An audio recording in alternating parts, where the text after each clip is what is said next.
What each Souls game did better than the other. Demon Souls. In comparison to the rest of the games on this list, Demon Souls bosses are obviously the weakest. However, Demon Souls exceeds in one category, and that's gimmick bosses. You can't deny the game has some of the most clever and unique gimmick bosses in Souls history. And this is to the point where most of the bosses in this game feel like puzzles and less like actual boss fights. Dark Souls 1. With Dark Souls 1, it has to be the level design. This was the first game that FromSoft's interwoven and connected level design was introduced, and in my opinion, it still is the most charming out of all the Souls games in terms of level design. Yes, the bosses are good. Yes, the lore is amazing, but it's the level design that shines through. Dark Souls 2. Dark Souls 2 is the black sheep of the family, but despite that, it has the best Firekeeper and the most unique protagonist. And it's literally the only Souls game that humanizes your character protagonist through a cutscene in the beginning of the game. Also, the Emerald Herald is an amazing Firekeeper. She feels like an actual character and less like a humble servant of the chosen undead.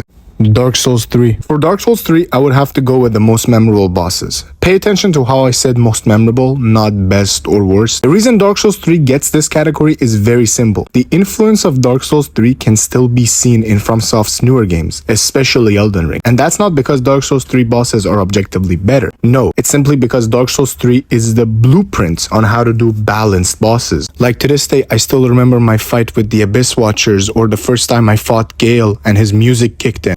Bloodborne. There's so much to unpack with Bloodborne. There's so many beats this game gets right and so many things it excels at. So it feels like a disservice to only narrow it down to one thing. But if you had to make me turn a blind eye to everything else, I would have to choose the atmosphere. Each area has a story to tell. And this point is further reinforced with the haunting and stylized score that this game has. It's the most atmospheric out of everything in this list. Sekiro Shadows Die Twice. With Sekiro, I have to go with the combat, and I don't think I need to elaborate much on this. If you've played Sekiro, you know how much more exciting and engaging the combat is. In an average Dark Souls game, I might run past enemies and areas. In Sekiro, I didn't. I stood and fight even the most normal enemies just so I could feel the thrill of the combat this game gives you.